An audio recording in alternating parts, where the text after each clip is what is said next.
Pasanglah telingamu, hai langit, aku mau berbicara, dan baiklah bumi mendengarkan ucapan mulutku.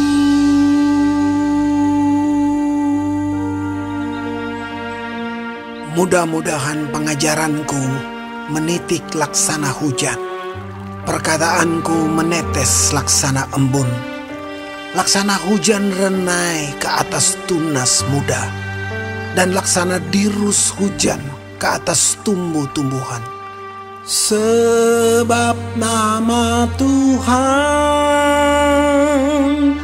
akan kuserukan. Berilah hormat kepada Allah kita. Gunung batu yang pekerjaannya sempurna, karena segala jalannya adil. Allah yang setia, dengan tiada kecurangan, adil dan benar Dia. Berlaku busuk terhadap Dia mereka yang bukan lagi anak-anaknya, yang merupakan noda, suatu angkatan yang bengkok dan belat-belit.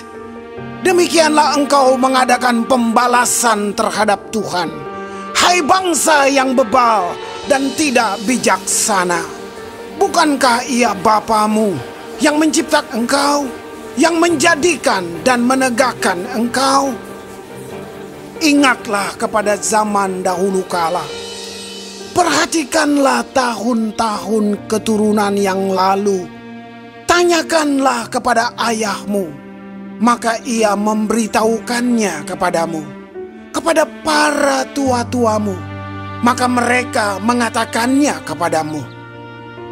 Ketika Sang Maha Tinggi membagi-bagikan milik pusaka kepada bangsa-bangsa, ketika Ia memisah-misah anak-anak manusia, maka Ia menetapkan wilayah bangsa-bangsa menurut bilangan anak-anak Israel. Tetapi bagian Tuhan ialah umat-Nya. Yakub ialah milik yang ditetapkan baginya.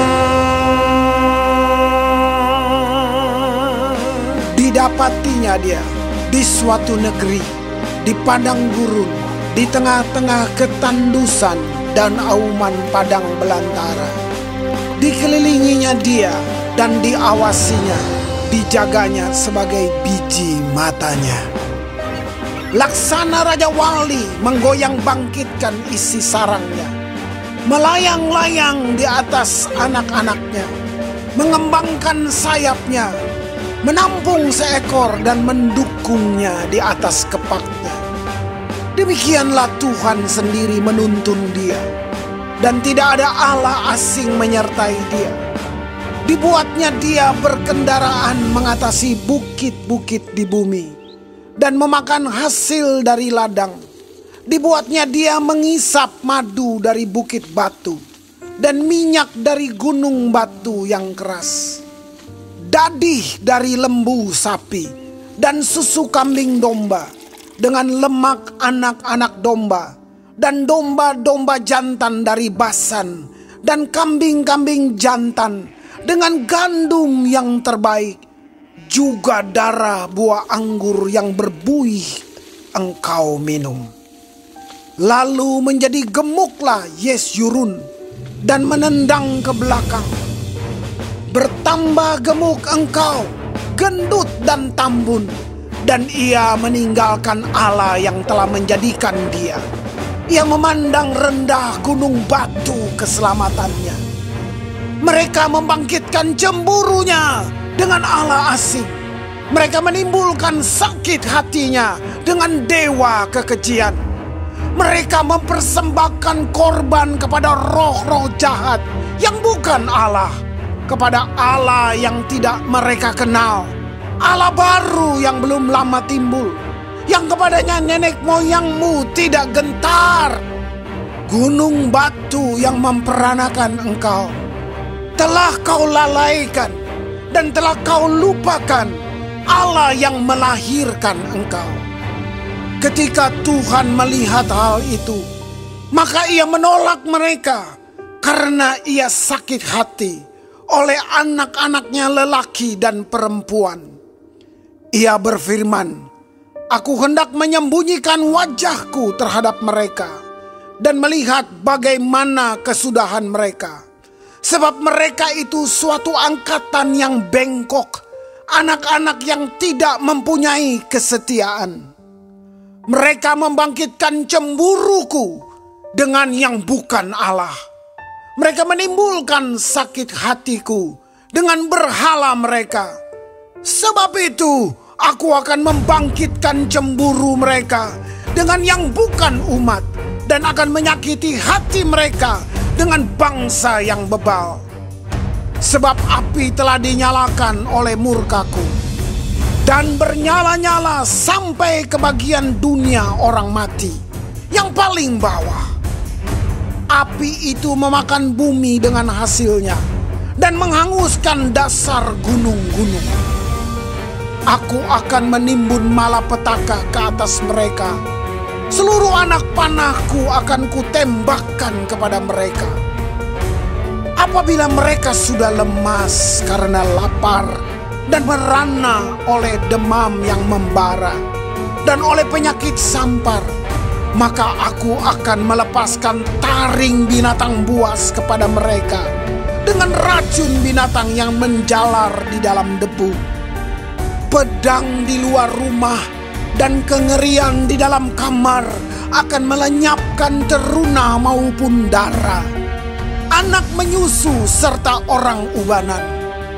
Seharusnya aku berfirman, aku meniupkan mereka, melenyapkan ingatan kepada mereka dari antara manusia. Tetapi aku khawatir disakiti hatiku oleh musuh. Jangan-jangan lawan mereka salah mengerti. Jangan-jangan mereka berkata, tangan kami jaya. Bukanlah Tuhan yang melakukan semuanya ini.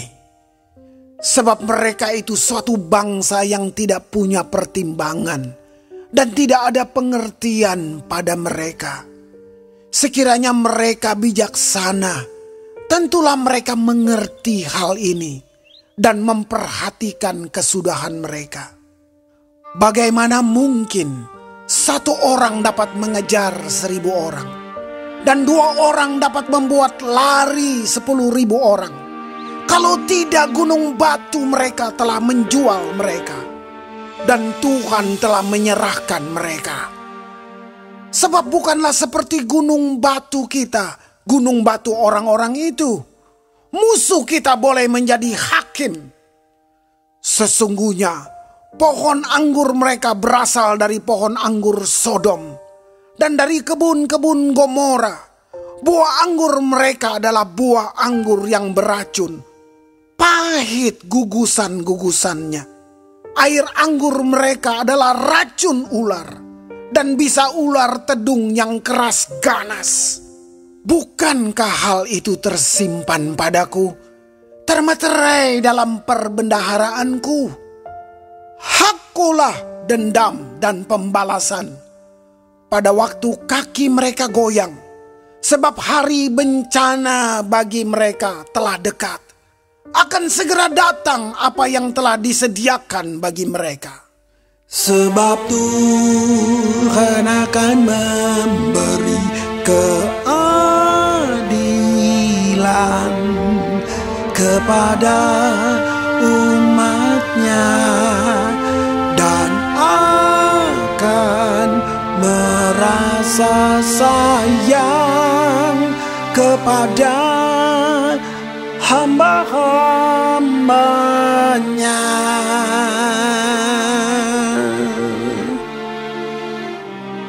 Apabila dilihatnya bahwa kekuatan mereka sudah lenyap, dan baik hamba maupun orang merdeka sudah tiada. Maka ia akan berfirman, di manakah Allah mereka, gunung batu tempat mereka berlindung, yang memakan lemak dari korban sembelihan mereka, meminum anggur dari korban curahan mereka? Biarlah mereka bangkit untuk menolong kamu, sehingga kamu mendapat perlindungan. Lihatlah sekarang bahwa akulah Dia, tidak ada Allah kecuali aku. Akulah yang mematikan dan yang menghidupkan. Aku telah meremukan, tetapi akulah yang menyembuhkan. Dan seorang pun tidak ada yang dapat melepaskan dari tanganku. Sesungguhnya aku mengangkat tanganku ke langit dan berfirman, demi aku yang hidup selama-lamanya, apabila aku mengasah pedangku yang berkilat-kilat dan tanganku memegang penghukuman, maka aku membalas dendam kepada lawanku dan mengadakan pembalasan kepada yang membenci aku. Aku akan memabukkan anak panahku dengan darah, dan pedangku akan memakan daging, darah orang-orang yang mati tertikam dan orang-orang yang tertawan, dari kepala-kepala musuh yang berambut panjang. Bersorak-sorailah, hai bangsa-bangsa, karena umatnya. Sebab ia membalaskan darah hamba-hambanya dan membalas dendam kepada lawannya dan mengadakan pendamaian bagi tanah umatnya. Lalu datanglah Musa bersama-sama dengan Yosua bin Nun dan menyampaikan ke telinga bangsa itu segala perkataan nyanyian tadi. Setelah Musa selesai menyampaikan segala perkataan itu kepada seluruh orang Israel, berkatalah ia kepada mereka, perhatikanlah segala perkataan yang kuperingatkan kepadamu pada hari ini, supaya kamu memerintahkannya kepada anak-anakmu untuk melakukan dengan setia segala perkataan hukum Taurat ini. Sebab perkataan ini bukanlah perkataan hampa bagimu, tetapi itulah hidupmu. Dan dengan perkataan ini akan lanjut umurmu di tanah kemana kamu pergi menyeberangi sungai Yordan untuk mendudukinya. Pada hari itulah juga Tuhan berfirman kepada Musa, naiklah ke atas pegunungan Abarim, ke atas gunung Nebo yang di tanah Moab, di tentangan Yeriko, dan pandanglah tanah Kanaan yang kuberikan kepada orang Israel menjadi miliknya.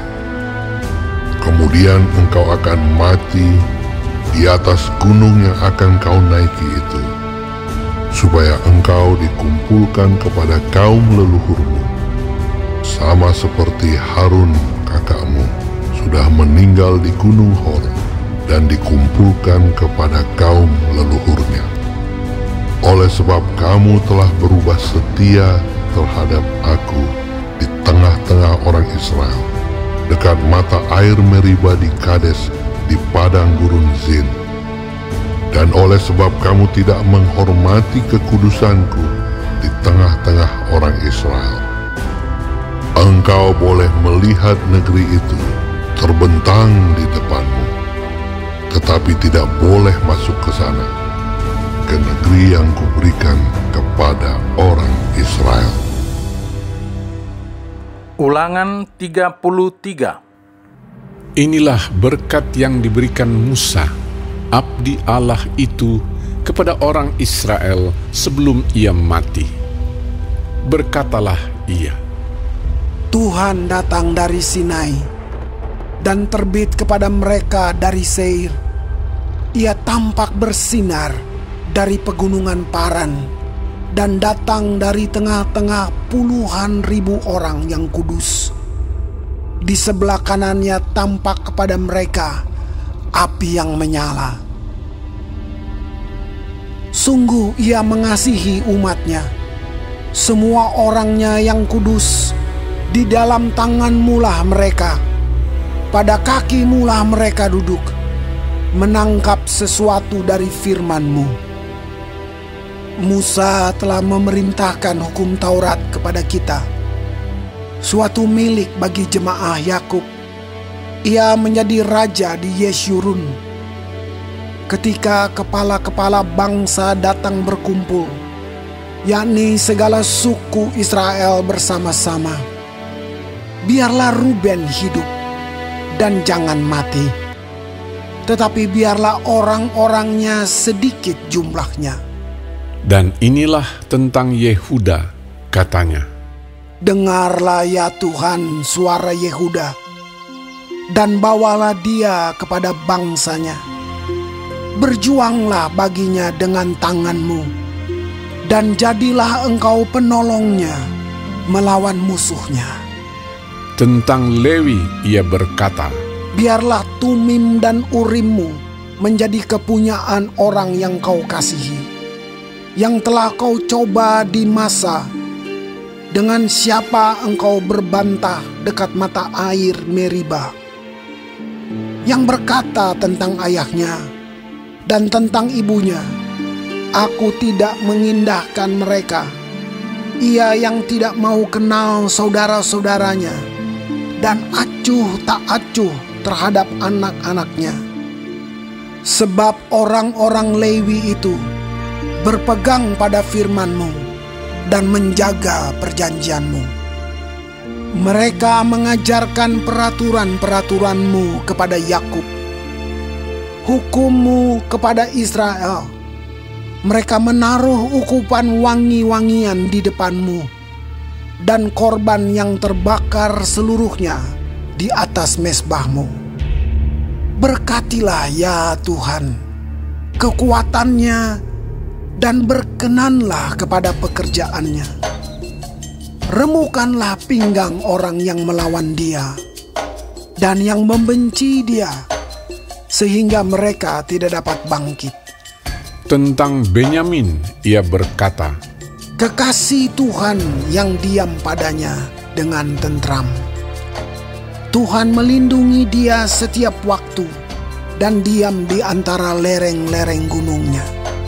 Tentang Yusuf ia berkata, kiranya negerinya diberkati oleh Tuhan dengan yang terbaik dari langit, dengan air embun dan dengan air samudra raya yang ada di bawah, dengan yang terbaik dari yang dihasilkan matahari, dan dengan yang terbaik dari yang ditumbuhkan bulan, dengan yang terutama dari gunung-gunung yang sejak dahulu, dan dengan yang terbaik dari bukit-bukit yang berabad-abad, dan dengan yang terbaik dari bumi serta segala isinya, dengan perkenanan dia yang diam dalam semak duri. Biarlah itu semuanya turun ke atas kepala Yusuf, ke atas batu kepala orang yang teristimewa di antara saudara-saudaranya. Anak sulung lembu sapinya adalah kegemilangannya, dan tanduk-tanduknya seperti tanduk-tanduk lembu hutan. Dengan itu ia akan menanduk bangsa-bangsa, seluruh bumi dari ujung ke ujung. Itulah orang Efraim yang puluhan ribu, dan itulah orang Manasye yang ribuan. Tentang Zebulon ia berkata, bersukacitalah hai Zebulon atas perjalanan-perjalananmu, dan engkau pun hai Isakar atas kemah-kemahmu. Bangsa-bangsa akan dipanggil mereka datang ke gunung. Di sanalah mereka akan mempersembahkan korban sembelihan yang benar. Sebab mereka akan mengisap kelimpahan laut dan harta yang terpendam di dalam pasir. Tentang Gad, ia berkata, Terpujilah Dia yang memberi kelapangan kepada Gad. Seperti singa betina ia diam dan menerkam lengan, bahkan batu kepala. Ia memilih bagian yang terutama, sebab di sanalah tersimpan bagian panglima. Ia datang kepada para kepala bangsa itu. Dilakukannya kebenaran Tuhan, serta penghukuman-penghukumannya, bersama-sama dengan orang Israel. Tentang Dan, ia berkata, Adapun Dan, ialah anak singa yang melompat keluar dari Basan. Tentang Naftali, ia berkata, Naftali kenyang dengan perkenanan dan penuh dengan berkat Tuhan. Milikilah Tasik dan wilayah sebelah selatan. Tentang Asher, ia berkata, Diberkatilah Asher di antara anak-anak lelaki. Biarlah ia disukai oleh saudara-saudaranya, dan biarlah ia mencelupkan kakinya ke dalam minyak. Biarlah dari besi dan dari tembaga palang pintumu.